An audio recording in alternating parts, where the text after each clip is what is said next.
Capítulo 13. Cuando Lucy salió del despacho de Evans, llevaba un blog en la mano derecha y una expresión de desagrado en la cara. Una larga lista de nombres garabateados a prisa llenaba un lado de la primera página del blog. Se movía con rapidez, como si una sensación de consternación la llevara a apretar el paso. Alzó los ojos y vio que Francis y Peter la esperaban, y sacudió atribulada la cabeza mientras se acercaba. Había pensado, de modo bastante tonto, que sería una mera cuestión de comprobar las fechas en los expedientes hospitalarios, pero no es tan sencillo, sobre todo porque los expedientes hospitalarios son bastante caóticos y no están centralizados. Será muy trabajoso. Mierda. ¿El señor del mal no ha sido tan servicial como había prometido?, comentó Peter maliciosamente. No, respondió Lucy. Vaya, dijo Peter impostando un ligero acento británico en la imitación en tomapastillas. Estoy anodadado, totalmente anodadado. Lucy siguió avanzando por el pasillo a un paso tan rápido como sus pensamientos. ¿Qué pudo averiguar?, preguntó Peter. Que tendré que comprobar los demás edificios. Y encima, encontrar los datos de todos los pacientes que hayan podido tener un permiso de fin de semana que coincida con los asesinatos. Y para complicar más las cosas, no estoy segura de que exista ninguna lista concreta que facilite el trabajo. Lo que tengo es una lista de nombres de este edificio que más o menos encajan en el perfil buscado. 43 nombres. ¿Ha eliminado a alguien por la edad?, preguntó Peter, y la jocosidad había desaparecido de su voz. Sí, es lo primero que hice. A los abuelos no es necesario interrogarlos. Creo que podríamos considerar otro elemento importante, sugirió Peter, y se frotó la mejilla con la mano como si eso le permitiera liberar algunas ideas encalladas en su interior. Lucy lo miró. La fuerza física, aclaró Peter. ¿Qué quieres decir?, quiso saber Francis. Que se necesita fuerza para cometer el crimen que estamos investigando. Tuvo que dominar a Rubita, arrastrarla hasta el trastero. Había signos de lucha en el puesto de enfermería, de modo que sabemos que no se le acercó con sigilo por detrás y la dejó inconsciente de un puñetazo. De hecho, sospecho que le apetecía pelear. Cierto, suspiró Lucy.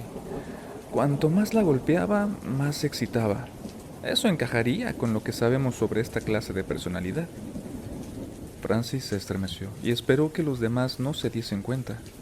Le costaba comentar con tanta frialdad y tranquilidad esos hechos horrorosos.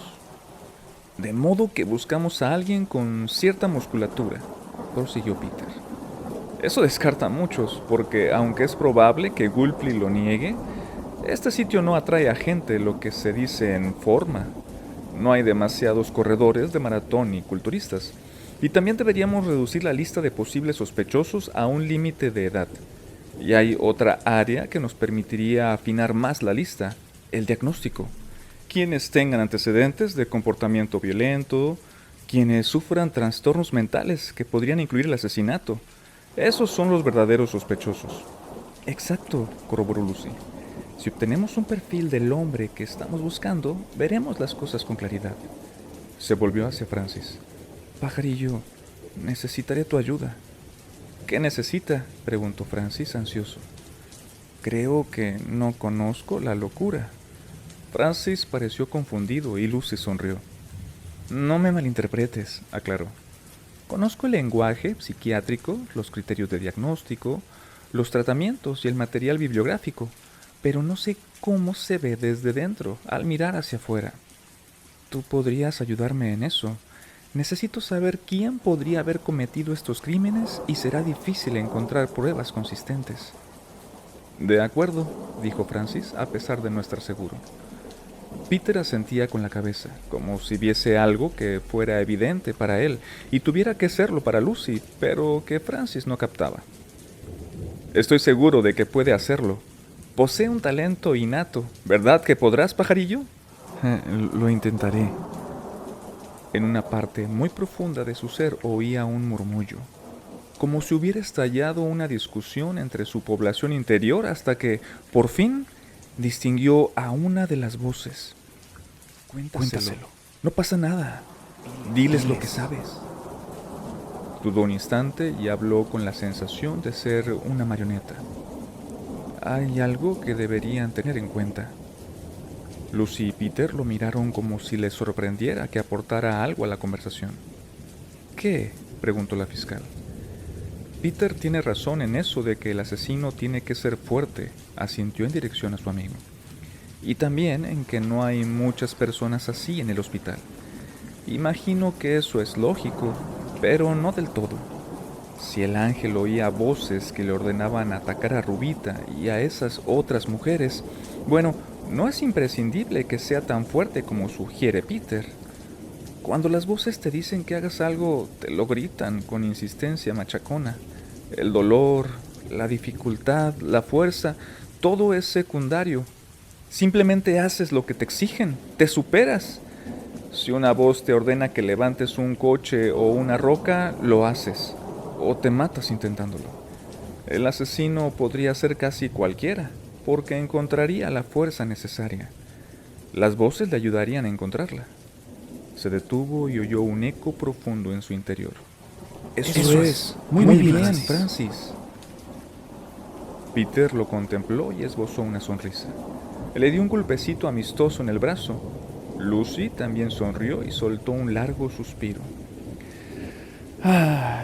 Lo tendré en cuenta, Francis. Gracias. Tal vez tengas razón. Eso demuestra que no se trata de una investigación corriente. Las pautas son distintas aquí dentro, ¿verdad? Francis se sintió satisfecho de haber aportado algo. Y también aquí dentro, concluyó señalándose la frente. Lo tendré en cuenta, aseguró Lucy y le tocó el brazo. Bueno, necesito que hagan otra cosa por mí, añadió.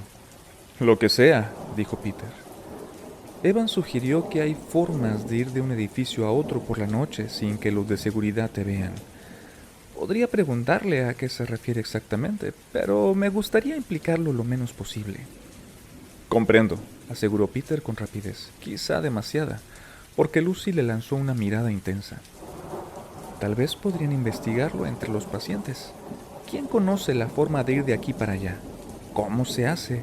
¿Qué riesgos hay? ¿Y quién querría hacerlo? ¿Cree que el ángel vino de otro edificio? Quiero averiguar si pudo hacerlo. Comprendo, repitió Peter. Averiguaremos lo que podamos, añadió tras una breve pausa. Perfecto, dijo Lucy. Voy a ver al Dr. Gulpil para comprobar las fechas con más detalle. Le pediré que me acompañe a las demás unidades para obtener una lista de nombres probables en cada una de ellas. Podría eliminar también a los que padecen retraso mental profundo, sugirió Peter. Eso reducirá el campo. Tienes razón, asintió Lucy. Nos reuniremos en mi despacho antes de cenar y compararemos notas. Se volvió y se alejó con brío por el pasillo. Francis observó cómo los pacientes que deambulaban se apartaban a su paso. Tal vez la temiesen, porque ella estaba cuerda y ellos no. Además, ella representaba algo extraño. Una persona con una existencia más allá de esas paredes. Pensó que lo más paradójico de ver a alguien como ella en el hospital era que introducía una sensación de inseguridad en el mundo alucinado en que los pacientes vivían. Había muy pocos en ese edificio a los que les gustara la alteración que Lucy provocaba en su mundo. En el Hospital Estatal Webster, los pacientes y el personal se aferraban a la rutina, porque era la única forma de mantener a raya las terribles fuerzas interiores latentes. Por eso había tantos que se pasaban ahí años. Sacudió la cabeza. Allí todo estaba del revés. El hospital era un sitio lleno de riesgos, una fuente de conflicto, rabia y locura en constante ebullición. Sin embargo, los pacientes lo consideraban menos aterrador que el mundo exterior. Lucy era el exterior. Francis advirtió que Peter también observaba la marcha de la fiscal. Notó cierta frustración en su rostro, una frustración debida a su encierro. Francis pensó que ella y el bombero eran iguales en algo. Ese no era su sitio. No estaba seguro de que fuera también su caso. «Será complicado, pajarillo», comentó Peter y meneó la cabeza. «¿Qué quieres decir?» «Bueno, Lucy cree que no es nada difícil, solo algo para mantenernos ocupados y concentrados. Pero es un poco más que eso». Francis lo miró esperando que se lo explicase. «En cuanto empecemos a hacer la pregunta de Lucy, alguien se enterará de nuestra curiosidad. Se correrá la voz y tarde o temprano lo oirá alguien que sabe cómo ir de un edificio a otro al anochecer, cuando se supone que todo el mundo está encerrado, medicado y dormido. Esa es la persona que buscamos. Es inevitable, y eso nos volverá vulnerables». Peter inspiró hondo y soltó el aire despacio. Piénsalo un segundo», comentó entre dientes. «Vivimos en unidades independientes repartidas por los terrenos del hospital. En ellas comemos, vamos a las sesiones, nos distraemos, dormimos, y todas las unidades son iguales. Pequeños mundos contenidos en un mundo más grande, con muy poco contacto entre cada unidad. Tu hermano podría estar en el edificio de al lado sin que tú lo supieras, maldita sea. Así pues, ¿por qué querría alguien acceder a otro sitio que es exactamente igual al suyo? No puede decirse que seamos un puñado de gángsters del 3 al cuarto, cumpliendo cadena perpetua e intentando averiguar cómo escapar. Aquí nadie piensa en huir, por lo menos que yo sepa. Así que la única razón que alguien podría tener para querer ir a otro edificio es la que estamos investigando. Y cada vez que hagamos una pregunta que pueda indicar al ángel que tenemos una pista que podría conducir hasta él». Peter dudó. «No sé si ha matado a algún hombre. Puede que solo a esas mujeres». Su voz se fue apagando. Esa tarde, Negro Grande y la enfermera Caray organizaron un ejercicio de pintura en sustitución de la habitual sesión en grupo del Señor del Mal. No explicaron dónde estaba Evans, y Lucy tampoco se encontraba allí. Los 12 miembros del grupo recibieron unas grandes hojas blancas de papel grueso y rugoso. A continuación, los situaron alrededor de la mesa y les dieron a elegir entre acuarelas y lápices de colores. Peter se mostró receloso, pero a Francis le gustó hacer eso en lugar de participar en una sesión concebida para recalcar su locura y contrastarla con la cordura de Evans, como si ese fuese el único objetivo de las sesiones del grupo. La mayoría parecía coincidir con Francis y estar acostumbrados a esta clase de modificación favorable de la rutina. Era probable que no fuera la primera vez que los reunían de ese modo. Pusieron las hojas delante de ellos, tomaron los lápices o un pincel y aguardaron como conductores de carreras a la espera de la orden de salida. Cleo tenía una expresión ansiosa, como si ya supiese qué quería dibujar, y Napoleón tarareaba una tonadilla marcial mientras contemplaba su hoja y frotaba el borde con los dedos.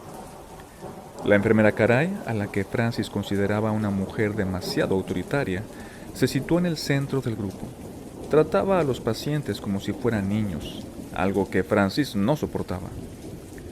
«Al señor Evans le gustaría que dibujaran su autorretrato», anunció. «Algo que muestre cómo se ven a ustedes mismos».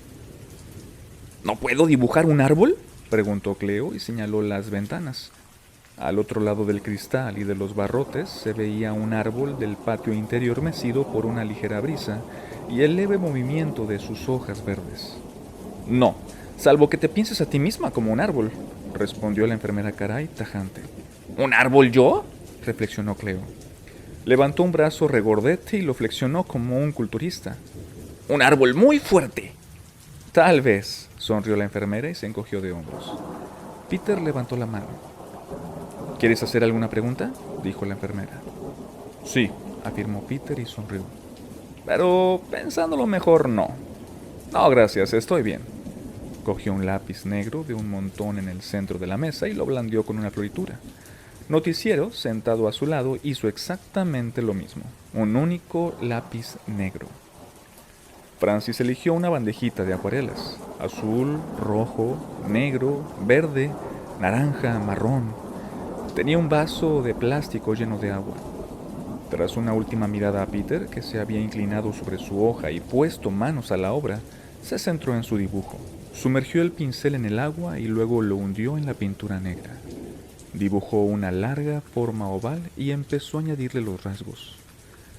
Al fondo de la sala, un hombre farfullaba de cara a la pared, como un orante, y solo se interrumpía cada pocos minutos para lanzar una mirada al grupo y reanudar después su farfulleo. Francis vio que el mismo retrasado que los había amenazado antes se tambaleaba por la sala gruñendo. Los miraba de vez en cuando y se golpeaba repetidamente la palma con el puño. Francis volvió a su dibujo y siguió deslizando con suavidad el pincel por la hoja, viendo con cierta satisfacción cómo se iba formando una figura. Trabajó con ahínco. Intentó dibujar una sonrisa, pero le salió torcida, de modo que la mitad de la cara parecía disfrutar de algo, mientras que la otra se veía apesadumbrada.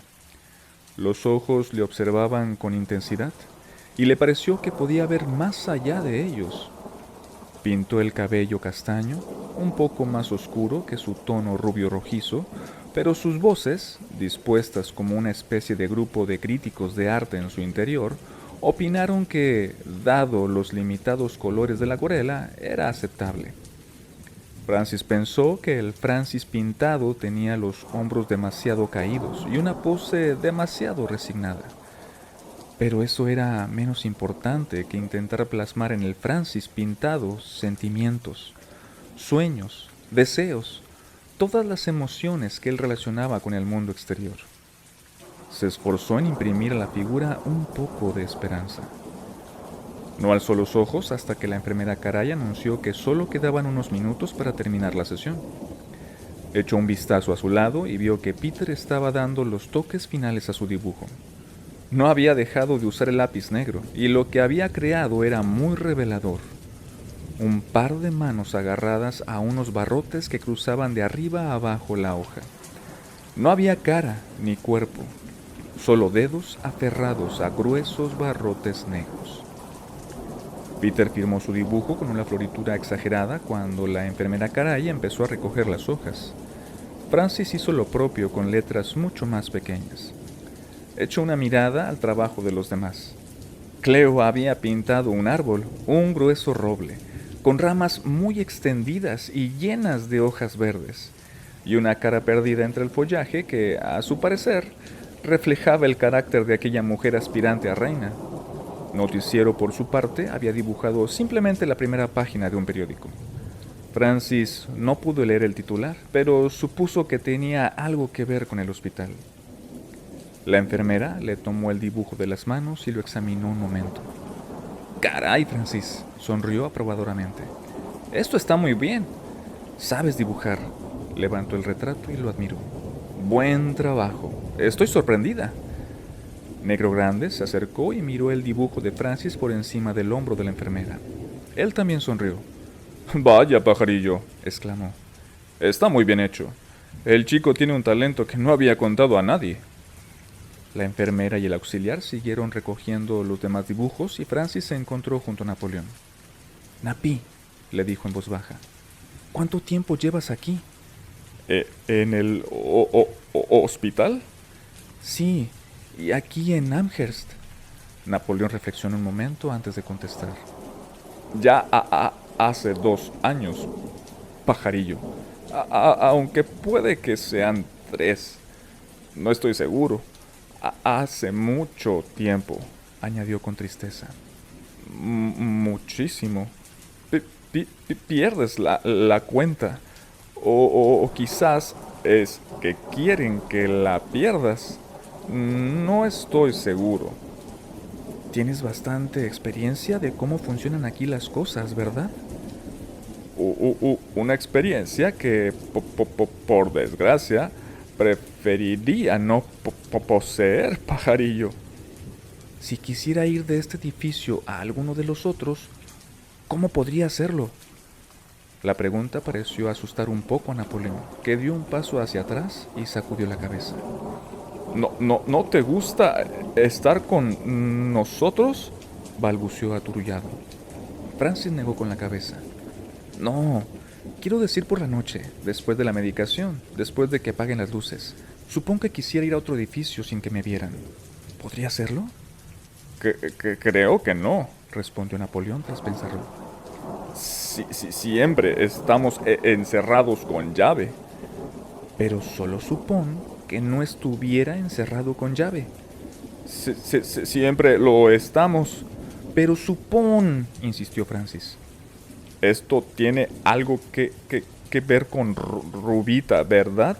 Y con Larguirucho. Pero Larguirucho no podía salir del dormitorio, salvo la noche en que murió Rubita, cuando no estaba cerrado con llave. Que yo sepa, la puerta nunca se había quedado abierta. No, no puede salir. Nadie puede.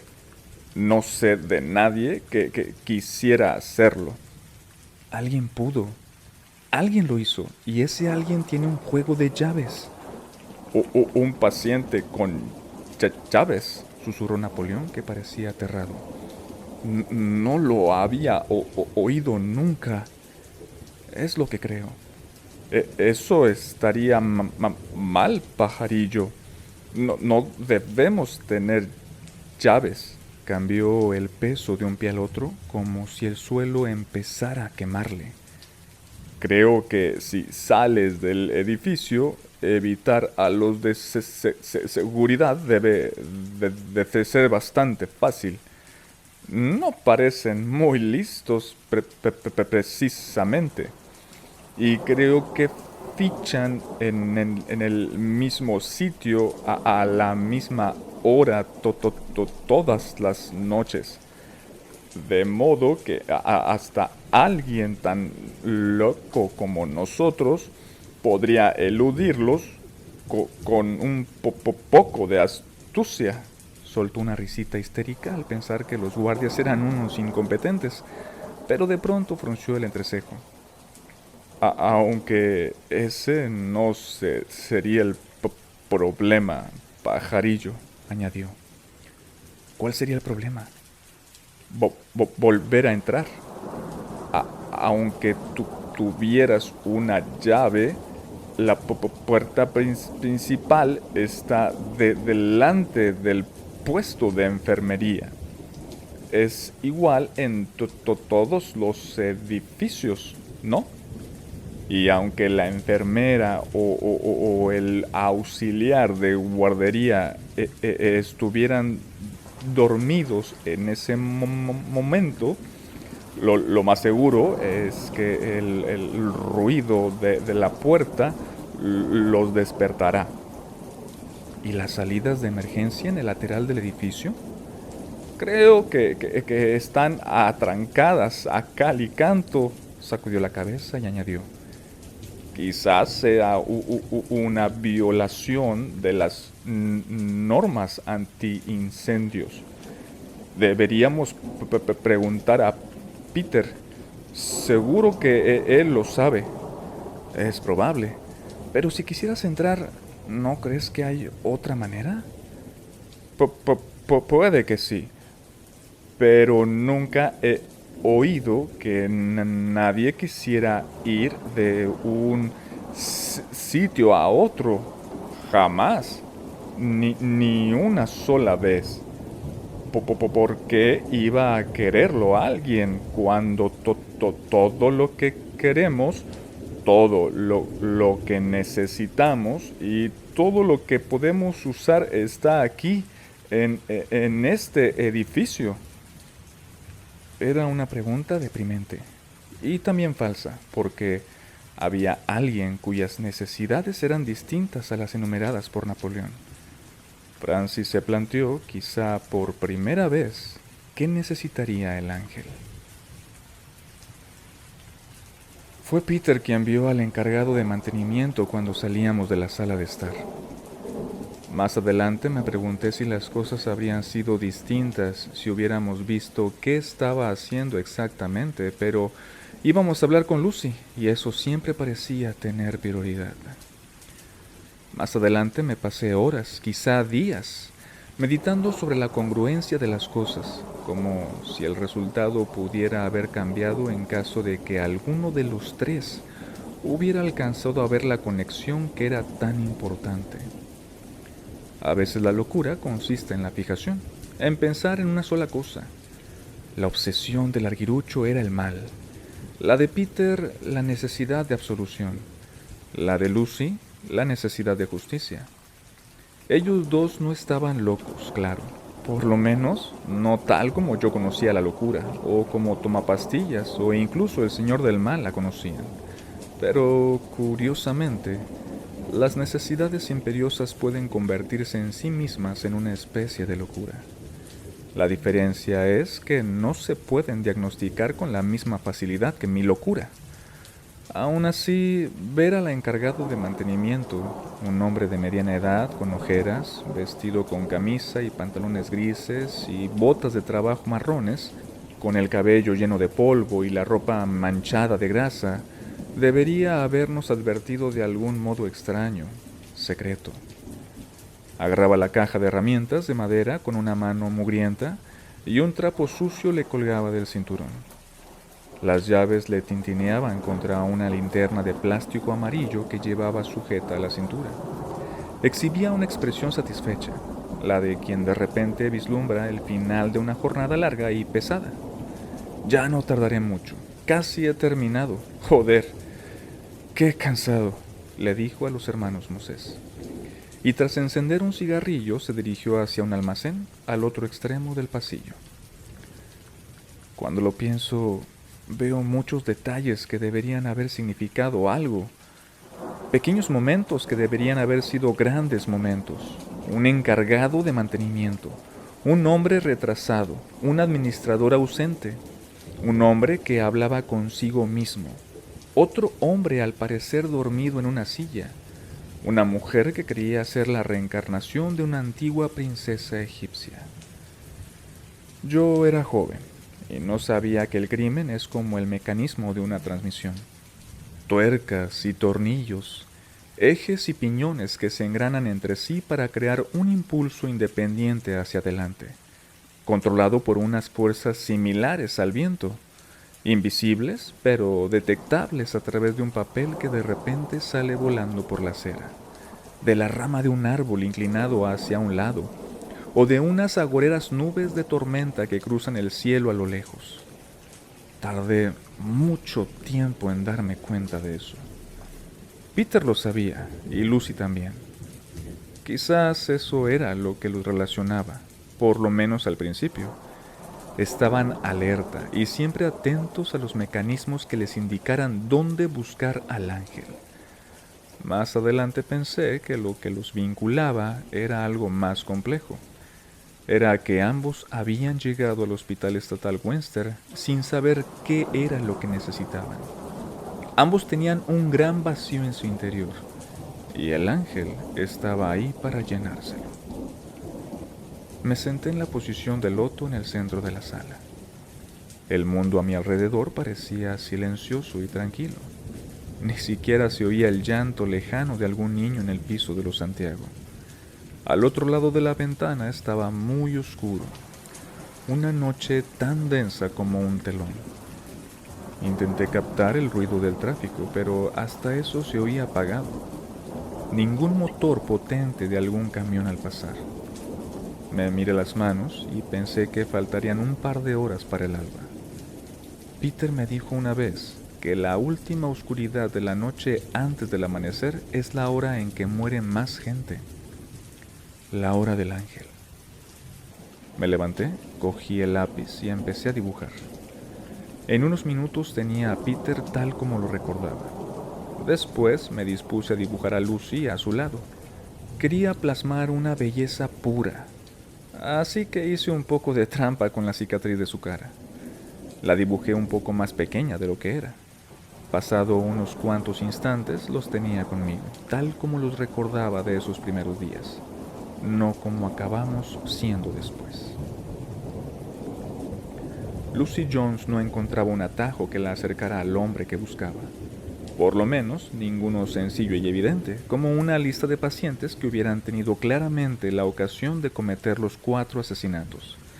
Así que permitió que el doctor Gulpli la acompañara de un edificio a otro, y en cada uno de ellos repasó la relación de pacientes. Eliminó a todos los que sufrían demencia senil y examinó con criterio la lista de retardados mentales. También suprimió de su creciente lista a los que llevaban más de 5 años en el hospital. Admitía que eso era una mera suposición por su parte, pero creía que quienes hubieran pasado tanto tiempo en el centro estarían tan atiborrados de fármacos antipsicóticos y tan constreñidos por la locura que les sería difícil manejarse fuera del hospital. Estaba convencida de que el ángel era una persona con capacidad para desenvolverse en ambos mundos. Se percató de que no podía eliminar a los miembros del personal. El problema en ese aspecto sería conseguir que el director médico le entregara los expedientes de los empleados, para lo que necesitaría alguna prueba que sugiriera que un médico, una enfermera o un auxiliar estaba relacionado con el crimen. Mientras caminaba junto al pequeño médico indio, no escuchaba la perorata de éste sobre las virtudes de los centros como el Western, sino que se preguntaba cómo proceder. En Nueva Inglaterra, a finales de primavera, las tardes están envueltas en penumbra, como si el mundo dudara sobre sustituir el frío y húmedo invierno por el verano. Unas brisas cálidas del sur, empujadas por corrientes de aire más altas, se mezclan con otras frías procedentes de Canadá. Ambas sensaciones son como inmigrantes inoportunos en busca de un nuevo hogar. Lucy adquirió conciencia de las sombras que cubrían los terrenos del hospital y avanzaban inexorablemente hacia los edificios. Tenía frío y calor a la vez, una sensación parecida a la fiebre. Tenía más de 250 posibles sospechosos en la serie de listas que había elaborado en cada edificio, y le preocupaba haber descartado unos 100 nombres quizá demasiado deprisa. Además, habría unos 25 o 30 posibles sospechosos entre el personal, pero aún no podía abordar ese tema, porque sabía que perdería el apoyo del director médico, cuya ayuda todavía necesitaba. Mientras se dirigían al edificio Amherst, se percató de que no había oído ningún ruido ni ningún grito en las unidades por las que habían pasado. O tal vez sí, pero no los habría registrado. Tomó nota mental de ello y pensó lo rápido que el mundo del hospital convertía lo extraño en rutina. «He leído un poco sobre la clase de hombre que está buscando», dijo Gulpli mientras cruzaba el patio interior. Sus pasos resonaban contra el pavimento. Lucy vio que un guardia de seguridad estaba cerrando la verja de hierro de la entrada. «Es interesante comprobar la escasa bibliografía médica dedicada a este tipo de asesino. Hay muy pocos estudios serios. Las autoridades policiales están intentando elaborar perfiles, pero en general no se han tenido en cuenta las ramificaciones psicológicas, los diagnósticos y los tratamientos indicados para esa clase de personas. Tiene que comprender, señorita Jones, que a la comunidad psiquiátrica no le gusta perder el tiempo con psicópatas». «¿Y eso por qué, doctor?» «Porque no pueden tratarse». «¿En absoluto?» «En absoluto. Por lo menos, no el psicópata clásico. No responde a la medicación antipsicótica como un esquizofrénico, ni como un bipolar, un obsesivo compulsivo, un depresivo clínico u otro. Eso no significa que el psicópata no tenga una enfermedad identificable médicamente, al contrario.